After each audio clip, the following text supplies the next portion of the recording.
முருகப்பெருமானுக்குரிய அறுபடை வீடுகளில் ஒவ்வொரு படை வீட்டுக்கும் வெவ்வேறு சிறப்புகள் உள்ளன.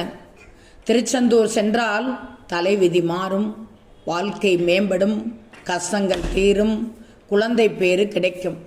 திருச்செந்தூர் கோவில் கட்டப்பட்டிருக்கும் அமைப்பு கடற்கரையோரம் இருக்கும். கோவிலின் அமைப்பே அதிசயமாக இருக்கும். வாழ்நாளில் ஒரு முறையாவது தரிசிக்க வேண்டிய கோவில்களில் தமிழ்நாட்டில் உள்ள திருச்செந்தூர் கோவில் உள்ளது. திருச்செந்தூருக்கு எப்போது செல்லலாம், எந்த நாட்களில் சென்றால் நல்லது என்று தெரிந்து கொள்ளுங்கள்.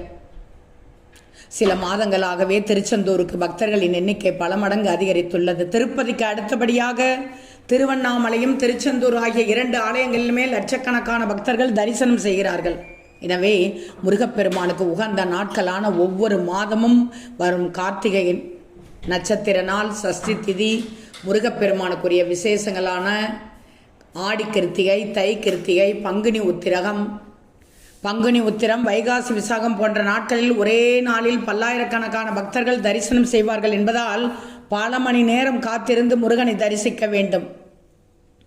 இது மட்டும் இல்லாமல் சாதாரணமாகவே விடுமுறை நாட்களில் வார இறுதிகளில் திருச்செந்தூர் முருகனை தரிசிக்க குறைந்தது 5 முதல் 6 மணி நேரம் ஆகிறது.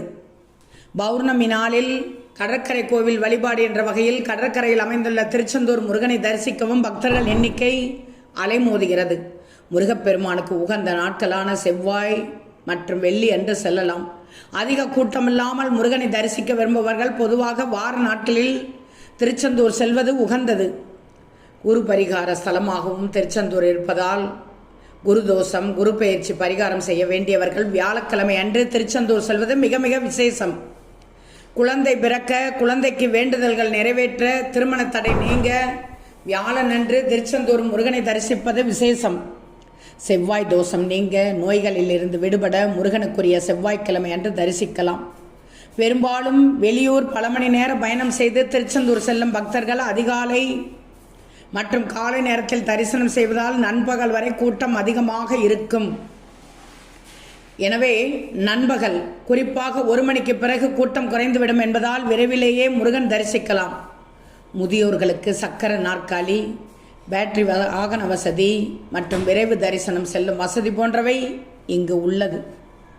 திருச்செந்தூர் செல்லுங்கள், தலைவிதி மாறும், வாழ்க்கை மேம்படும், கஷ்டங்கள் தீரும், குழந்தை பேறு கிடைக்கும்.